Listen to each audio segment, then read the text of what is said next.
February 18, 1944 dawned with a silence so profound it felt like the jungle itself was holding its breath. Deep within Burma's impenetrable wilderness, where fever-laden swamps merged with mountains that pierced the monsoon clouds, 3,000 American soldiers prepared to become ghosts. They had no tanks, no heavy artillery, no supply lines stretching back to safety. What they carried on their backs was all they would have for the next 3 months. They were Merrill's Marauders, and they were about to face an enemy that had never known defeat in jungle warfare. The Japanese 18th Division, the same ruthless force that had torn through Malaya like a typhoon and brought the supposedly impregnable fortress of Singapore to its knees in just 70 days now, controlled Burma's northern corridors.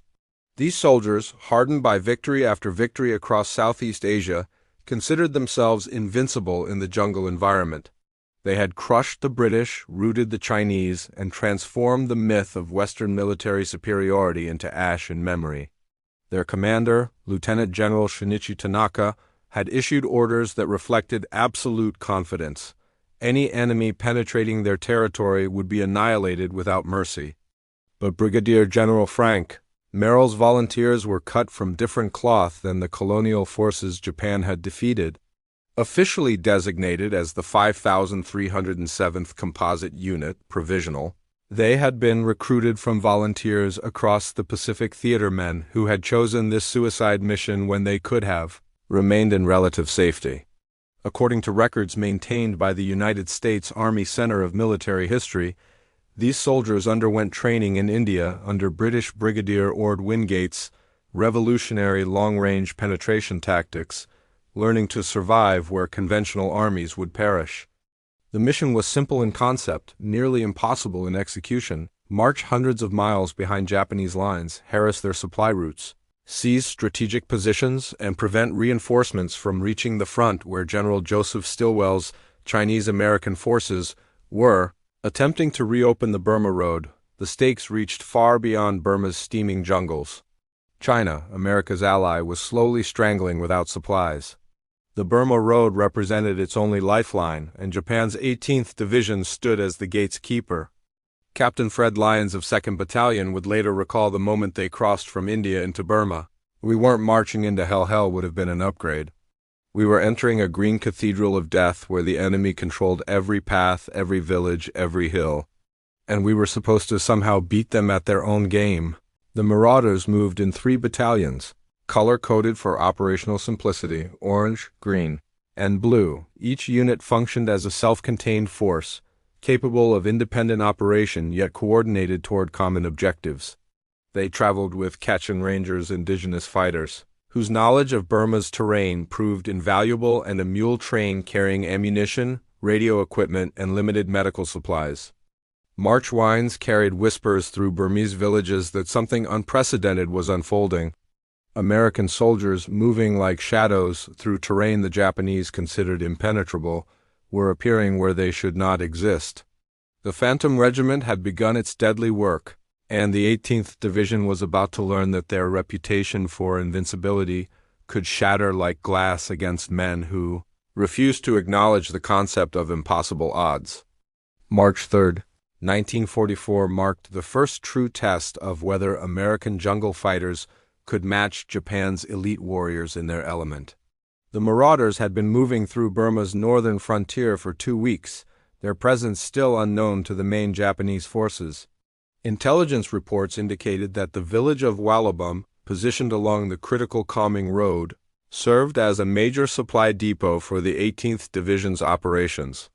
General Merrill received orders that tolerated no ambiguity: take Wallabum, cut the supply line, and demonstrate that the Japanese stranglehold on Burma could be broken.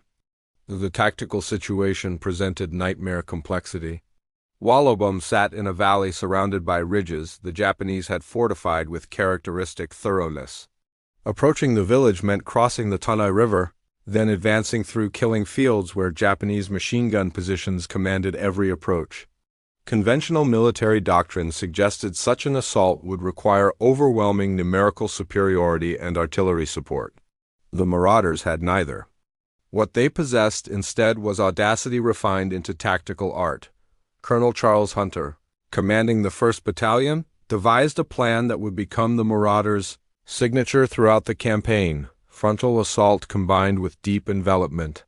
While 2 battalions engaged Japanese positions directly, drawing their attention and firepower, the 3rd would execute a grueling march through supposedly impassable terrain to attack from an unexpected direction. Blue Battalion drew the envelopment mission. For 36 hours, they navigated through jungle so dense that visibility extended barely 10 feet. Technical Sergeant Roy Matsumoto, a Japanese-American linguist whose presence with the Marauders represented its own story of courage against prejudice, moved with the point element. His ability to understand enemy communications would prove decisive in the coming hours. March 5th arrived with morning mist clinging to the Tanai's waters like funeral shrouds. Orange and Green battalions launched their assault at dawn, mortar rounds arcing across the river as rifle fire erupted across the entire valley. The Japanese response demonstrated why they had conquered Singapore: disciplined, ferocious, coordinated. Machine gun positions opened up with interlocking fields of fire that should have made the American advance impossible. Should have. The Marauders had trained for exactly this crucible. Small units moved using fire and maneuver tactics, suppressing Japanese positions while other elements advanced. Combat engineers braved withering fire to construct river crossings. Casualties: mounted men fell clutching wounds, medics rushed forward under fire. The mathematics of war tallied in blood and screaming. Then Blue Battalion struck like lightning from an impossible angle. They had emerged from jungle the Japanese considered impenetrable, positioning themselves behind Wollobong's main defenses. The 18th Division suddenly faced enemies on 2 fronts. Their carefully prepared positions transformed from fortress to trap. Captain George McGee, commanding Blue Battalion's advance companies, described the moment in his after-action report. "We caught them completely by surprise. Japanese soldiers were running between positions trying to reorganize. Our automatic weapons cut them down. For the first time, we saw fear in an enemy that had believed itself invincible." The battle raged through March 5th and into the 6th. Japanese officers, faced with encirclement, launched banzai charges, desperate suicidal assaults intended to overwhelm American positions through sheer fanatical courage. The Marauders, expecting exactly such tactics, had positioned automatic weapons and mortar to create overlapping kill zones. The charges broke against American firepower like waves against stone cliffs. By March 7th, Wollobong belonged to the Marauders. Japanese casualties exceeded 800 killed. American losses, while significant, numbered less than 50. More importantly, the 18th Division's supply line had been severed. For the first time since Pearl Harbor, American ground forces had met Japan's jungle fighters on equal terms and emerged victorious. The myth of Japanese invincibility in tropical warfare had suffered its first crack. It would not be the last. March 28, 1944 found the Marauders deep in enemy territory, exhausted from weeks of continuous operations, yet facing orders that allowed no respite. Intelligence indicated that Shadisup, a fortified village controlling the approaches to the strategic Mogong Valley, had been reinforced with elements of the 18th Division determined to stop the American advance. General Stilwell's plans for reopening the Burma Road depended on securing this position. The Marauders, already pushed beyond normal human endurance, would have to push further. The approach to Shadisup revealed Japanese defensive preparation at its most formidable. The village sat atop commanding terrain, surrounded by bunkers constructed from teak logs that could withstand anything short of direct artillery hits. Machine gun positions had been sited with mathematical precision, creating interlocking fields of fire across every conceivable avenue of approach. Barbed wire entanglements channeled attackers into predetermined killing zones. The Japanese had learned from Wollobong. They would not be surprised again? Colonel Hunter studied reconnaissance reports with growing concern. His battalions had been in continuous combat or forced march for 6 weeks. Malaria, dysentery, and various tropical diseases were decimating the ranks as effectively as enemy fire. Men who had volunteered weighing 170 pounds now weighed 130. Medical supplies had dwindled to critical levels, and now they faced an enemy defensive position that would challenge fresh troops with full support. Yet retreat was impossible. The strategic calendar permitted no delays. If the Marauders failed to seize Shadisup, Japanese reinforcements would flood the Mogang Valley, making any further advance catastrophically expensive. The entire northern Burma campaign hung in balance. March 30th witnessed the beginning of what would become a siege rather than a battle-a-grinding, brutal affair where territory was measured in yards and paid for in casualties. Orange Battalion launched the initial assault, advancing through pre-dawn darkness toward Shadisup's outer defenses. They made it barely 200 yards before Japanese machine guns opened fire, the distinctive sound of Nambu guns tearing through the jungle dawn. Private First Class Robert Landis, a rifleman in Orange Battalion, survived that morning to later testify.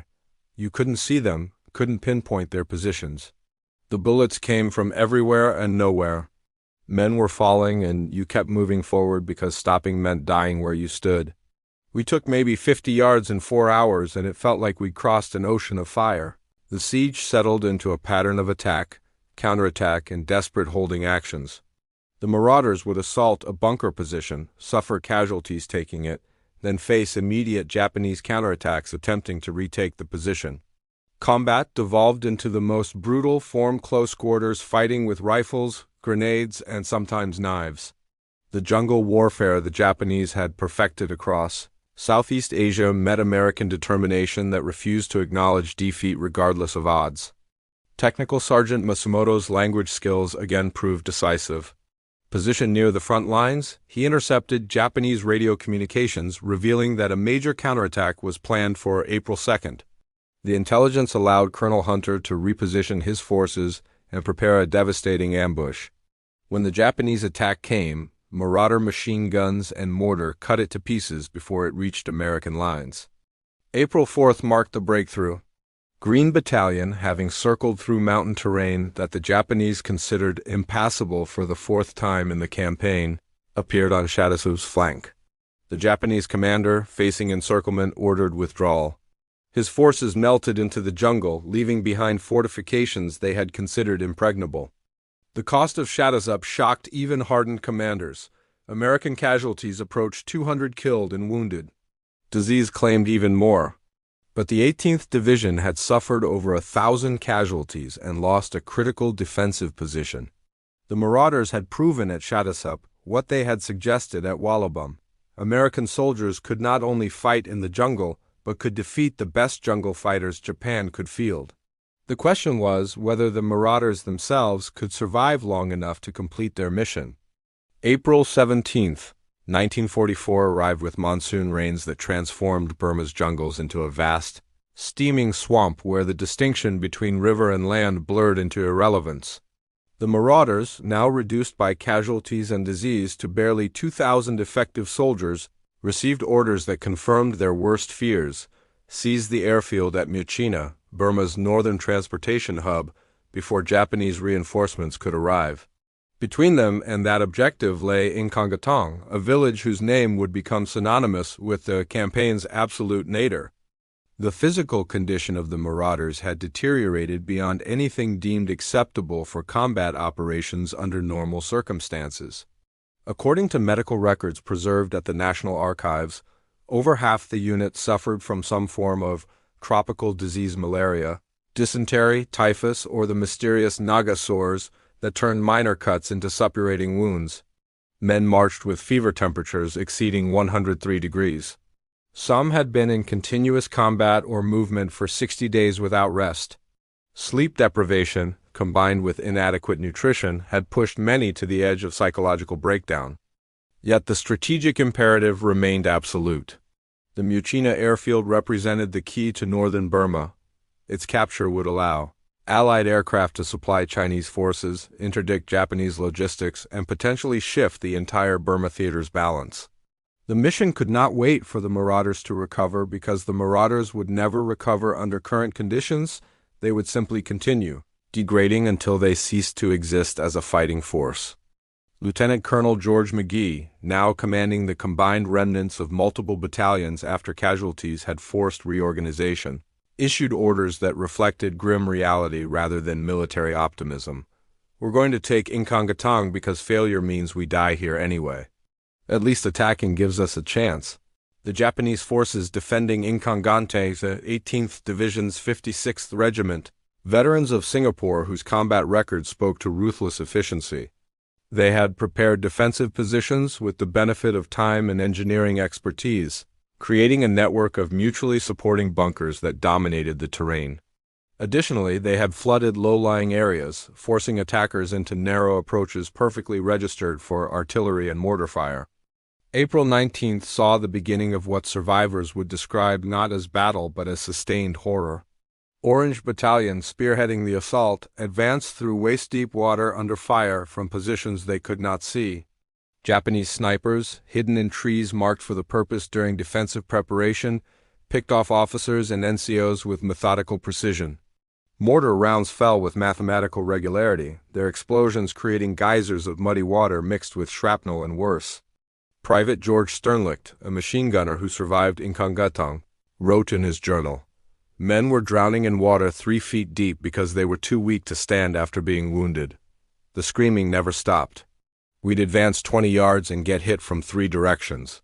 I fired my weapon at muzzle flashes and shadows because I never saw an actual enemy soldier for 3 days. The battle devolved into something beyond conventional military operation. Units became separated in the flooded jungle. Radio communications failed as equipment deteriorated in the constant moisture. Resupply by air proved impossible due to weather and lack of suitable drop zones. The Marauders were fighting on nothing but willpower and ammunition carried in increasingly waterlogged packs. April 22nd brought the crisis point. Colonel McGee realized his forces could not take Inkangatang through frontal assault. They lacked the strength for another major push. Instead, he ordered a maneuver that violated every tactical principle. They would bypass Inkangatang entirely, leaving a screening force to pin the Japanese garrison while the main body continued toward Myitkyina. The gamble succeeded because the Japanese could not believe Americans would attempt such audacity. The 18th Division's commanders assumed that exhausted, disease-ridden soldiers would continue conventional operations. When the Marauders vanished into the jungle, Japanese forces remained fixed on defending Inkangatang against an assault that would never come. The cost of Inkangatang extended beyond casualties counted in dead and wounded. The unit's cohesion, its sense of itself as an effective fighting force, had been severely damaged. Men stumbled through fever dreams, hallucinating from exhaustion and disease. Yet they continued moving north, driven by orders and something deeper, a refusal to surrender after coming so far and sacrificing so much. May 1st, 1944 marked the beginning of the end for Merrill's Marauders as an organized combat unit, though the end itself would prove as brutal as everything preceding it. The columns stumbling through Burma's northern jungles bore little resemblance to the confident soldiers who had crossed from India 73 days earlier. They were scarecrows in rotting uniforms, their faces hollowed by disease and starvation, their eyes reflecting a 1,000-yard stare that would later be recognized as combat trauma. Yet they continued moving toward Myitkyina because stopping meant dying, and dying without completing the mission meant that everything they had endured became meaningless. Brigadier General Merrill himself had been evacuated on April 29th after suffering a heart attack, his second of the campaign. Command devolved to Colonel Hunter, who now led a unit that existed more in theory than reality. The original 3,000 Marauders had been reduced to fewer than 1,300 men capable of bearing arms, and capable represented a generous assessment. Medical officers had repeatedly recommended evacuation of soldiers whose continued service violated basic human decency, but theater command overruled such recommendations. The Myitkyina airfield had to be taken before Japanese reinforcements arrived, and the Marauders represented the only force positioned to accomplish that mission.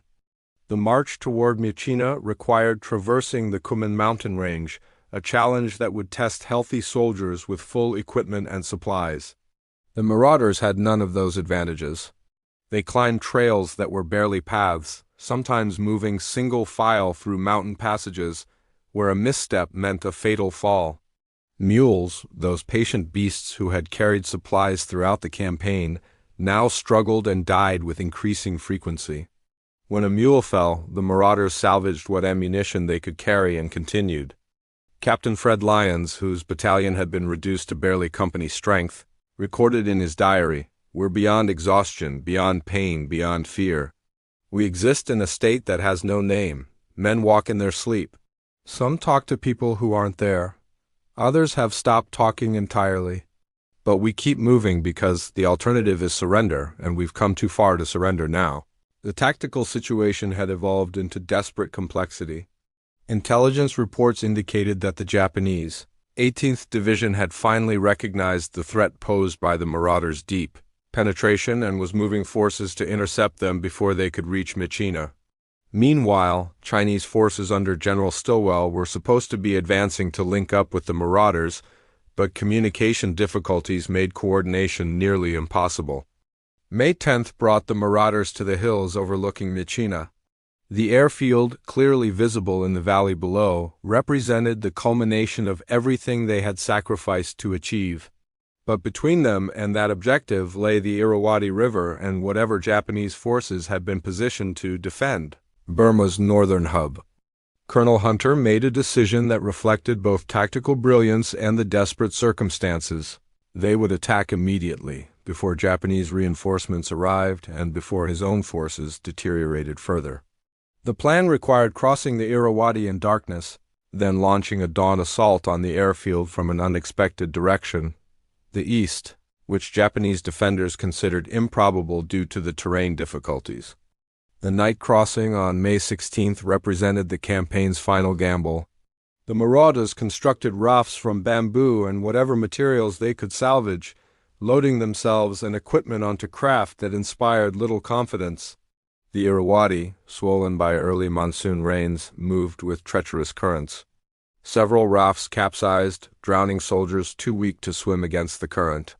Those who reached the eastern bank assembled in the pre-dawn darkness, checking weapons that had been abused by 3 months of continuous jungle operations.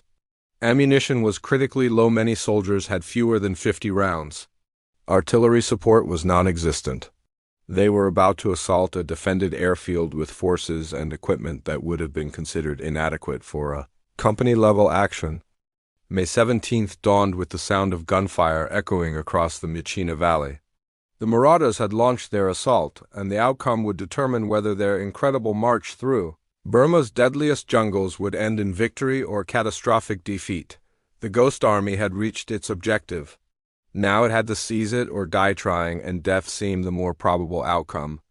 May 17th, 1944.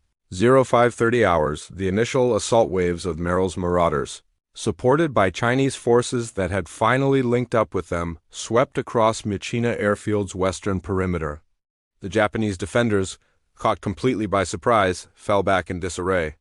By 0900 hours, the airfield was in Allied hands.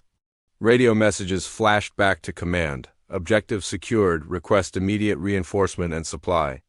At headquarters in India, staff officers celebrated what appeared to be one of the Pacific War's most audacious victories. That celebration proved devastatingly premature. The Marauders had captured the airfield, but Myitkyina town, a heavily fortified position separated from the airfield by nearly a mile, remained firmly in Japanese hands. Moreover, the garrison commander, Colonel Maruyama, rather than withdrawing as Allied planners had assumed he would, instead ordered his forces to dig in and fight to the last man. What had been conceived as a lightning raid transforming into Allied control of northern Burma instead became a siege that would last 79 days and consume the Marauders completely. The tactical situation descended into nightmare within 48 hours of the initial success. Japanese reinforcements began arriving from multiple directions, transforming the besiegers into the besieged. The Marauders, holding the airfield against counterattacks, found themselves fighting not for victory but for survival.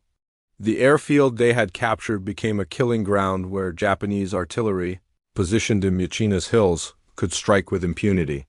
Colonel Hunter, surveying his decimated forces, sent increasingly desperate messages to higher command. Unit effectiveness nearly zero. Soldiers collapsing from disease and exhaustion. Require immediate relief or face total unit destruction. The response, when it came, demonstrated the cold mathematics of theater-level strategy. Hold the airfield at all costs, Reinforcements are en route. Mission takes priority over unit welfare. By late May, the Marauders existed as a unit in name only. Disease rates had reached catastrophic levels. 90% of survivors suffered from malaria, dysentery, or both.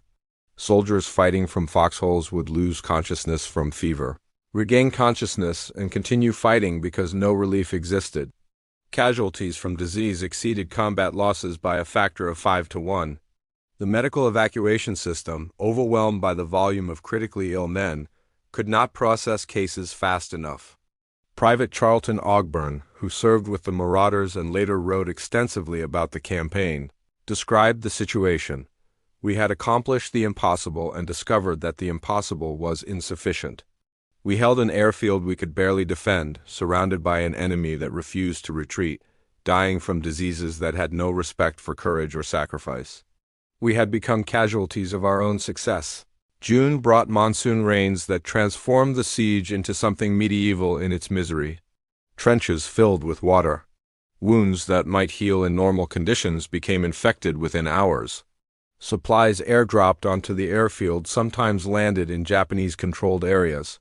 The siege lines became so fluid that American and Japanese positions sometimes stood within grenade-throwing distance, both sides too exhausted for major operations, but maintaining constant pressure through sniper fire and occasional raids.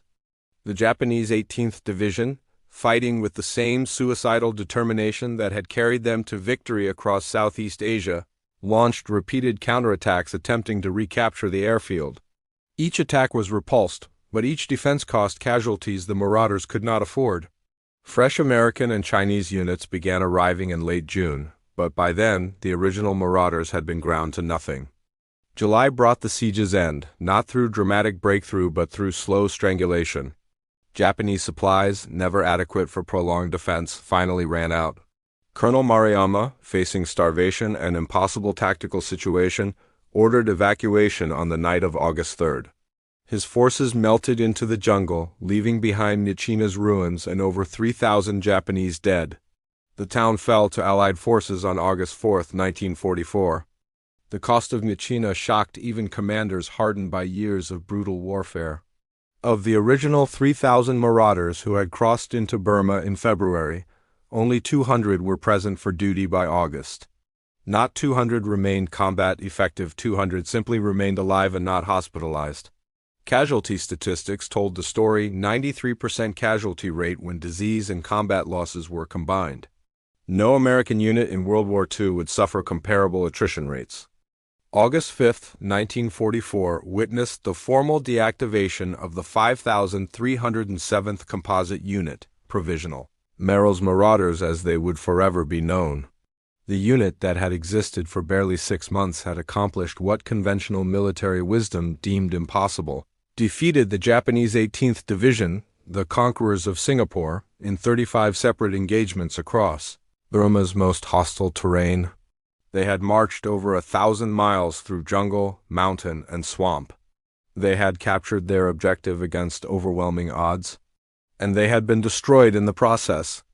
The statistical record, preserved in military archives and documented extensively by the United States Army Center of Military History, reveals the campaign's staggering human cost. Of the 3,000 volunteers who began the mission, only 200 remained fit for duty by its conclusion. Casualties from combat totaled approximately 400 killed and wounded. Disease, however, claimed over 2,000 soldiers, many permanently disabled by the effects of malaria, dysentery, typhus, and malnutrition. The unit's 93% casualty rate remains unprecedented in American military history. General Joseph Stilwell, whose Burma campaign succeeded in large part due to the Marauders' operations, wrote in his post-war memoirs, "They did what we asked and more than we had any right to expect. We used them until there was nothing left to use. That's the brutal truth of it. They were expendable and we expended them."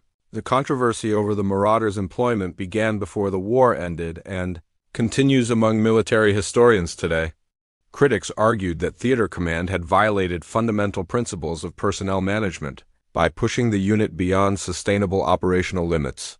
The decision to continue operations after Inkangankeng, when medical officers had recommended mass evacuation, raised questions about whether victory justified such human cost. Defenders countered that war permits no perfect solutions. The strategic situation in Burma required exactly the operations the Marauders conducted, regardless of cost.